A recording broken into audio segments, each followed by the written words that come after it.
अब हम लोग जो है बात करते हैं, यह जो है 42 नंबर वीडियो है, ठीक है, और एनसीईआरटी क्लास 8 की मैथ्स बताया जा रहा है लेसन 2 से।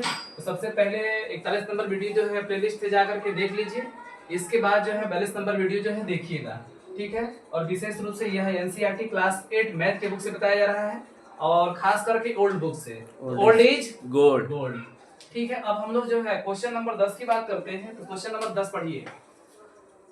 0.25 bracket 4f-3 bracket close equal to 0.05 bracket 10f-9। ठीक है, तो क्वेश्चन दिया है 0.25 ब्रैकेट में 4f-3 इज इक्वल टू या बराबर 0.05 ब्रैकेट में 10f-9, ठीक है। इसको हल करना है, इसमें जो है f का वैल्यू निकालना है। सबसे पहले हम लोग क्या करते हैं, अब जो है इस 0.25 का जो गुणा है इसमें भी करेंगे और इसमें भी करेंगे, ठीक है। तो अब क्या करते हैं, किसका गुणा करते हैं, तो सबसे पहले 0.25 को 25 मान लेते हैं, तो 25 का गुणा अगर 4 में करेंगे तो 25 चौके 100 हो जाएगा, ठीक है।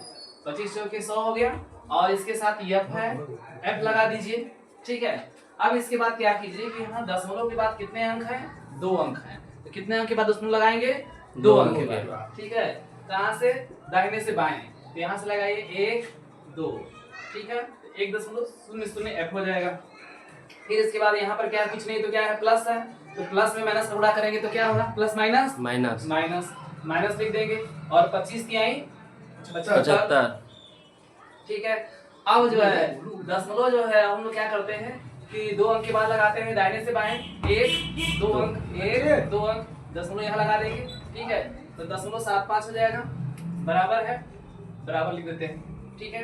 अब जो है इसका गुणा 0.05 का गुणा 10 में करेंगे, तो पहले 5 का गुणा 10 में कीजिए, है ना। इसका गुणा इसमें करेंगे और इसमें करेंगे, तो 5 का गुणा अगर 10 में करेंगे तो 10 बचे 50, और इसके साथ क्या है, f है, तो 50 f लिख देंगे। हाँ। अब दशमलव कितने अंक के बाद लगेगा, 2 अंक के बाद, दाहिने से बाएं, है ना, यहाँ पर 2 अंक है, तो दाहिने से बाएं 1 2, यहाँ दशमलव लगा देंगे, ठीक है।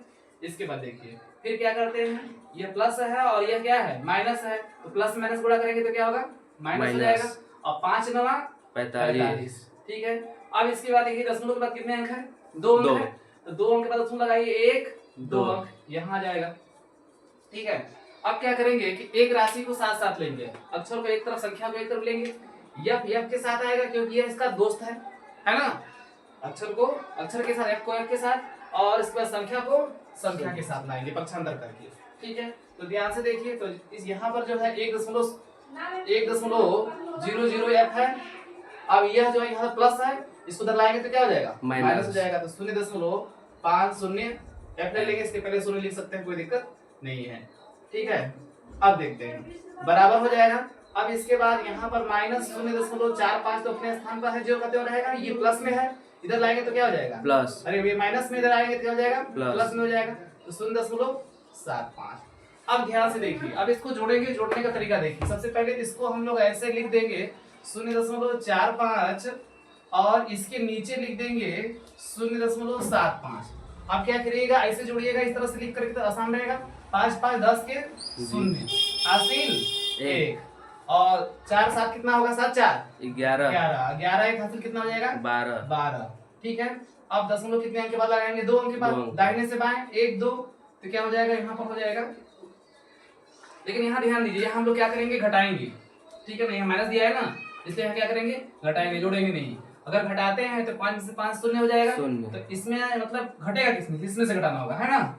तो हम लोग को 0.75, और इसके नीचे हम लोग लिख देंगे 0.45, घटाना है, तो 5 से 5 जाएगा, 0 बचेगा, और 7 में से 4 जाएगा 3 बचेगा, दशमलव लग जाएगा 2 अंक के बाद, t आ जाएगा, क्योंकि प्लस बढ़ा तो प्लस का चिन्ह रहेगा, यानी 0.30 आ गया। अब जो है इसमें से घटाना है 1.00 में से क्या घटाना है, 0.50, ये दोनों क्या है, f है। अब इसमें से घटाने के लिए क्या करेंगे हम लोग, f को जो का तो लिखेंगे, 0 में से 0 0 ही बचेगा, यहाँ 10 में से 5 जाएगा 5 बचेगा, यहाँ जो है कर्जा लिए खत्म हो गया, 0, ये हो जाएगा 0, यानी कि 0.50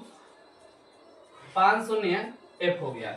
ठीक है, बराबर 0.30 हो गया। अब f का मान निकालिए, ठीक है, तो 0.30 तो रहेगा ही, और 0.50 क्या है, गुणा में है, तो जाकर किसमें जाएगा, भागा में, और भागा का मतलब बटा, भागा का मतलब बटा, तो बटे में लिख देंगे 0.50। अब क्या कीजिए कि अब अपने मन से यहाँ से देखिए, यहाँ दशमलव के बाद कितने अंक है, 2 अंक है, यहाँ पे दशमलव के बाद कितने अंक है, 2 अंक है, 2 अंक का मतलब 1 पर 2 शून्य मतलब 100 से अंश में भी गुणा कर देंगे और 100 से हर में भी गुणा कर देंगे, ताकि सवाल के ऊपर कोई प्रभाव न पड़े, है ना। तो 100 से गुणा करेंगे, तो यहाँ देखिए ये 3 के बाद 2 जीरो है, ये कितना हो जाएगा, 3 जीरो बढ़ा दीजिए, नीचे भी वही काम कीजिए, 1 जीरो है और कितना हो जाएगा, 2 1 3 जीरो हो जाएगा। ऊपर देखिए दशमलव के बाद कितने अंक है, 2 अंक है, तो 2 अंक के बाद दशमलव लगाएंगे, कहाँ से, दाहिने से बाएं, है ना, यहाँ से उठाएंगे, 2 अंक के बाद 1 2 अंक यहाँ लगा देंगे, ठीक है। फिर यहाँ भी 2 दशमलव जो है 2 अंक के बाद दाहिने से बाएं 1 2 अंक, ठीक है। इसका मान कितना हो गया, ये ऊपर हो गया 30.00 का मतलब सीधे 30 हो जाएगा, और नीचे 50.00 का मतलब क्या होगा, 50 हो जाएगा। अब इसे काट दीजिए, ठीक है, तो आंसर कितना आ जाएगा, तब यहाँ पर आपका मान निकाल दीजिए, 3/5 आ जाएगा, ठीक है, कितना आ जाएगा, 3/5। अगर और आगे बढ़ाना है तो 5 छक्के 30, 0.6 आ जाएगा f का मान, यही हो सकता है, कोई भी आंसर लिख सकते हैं, ठीक है। आज के लिए बस इतना ही, थैंक्स।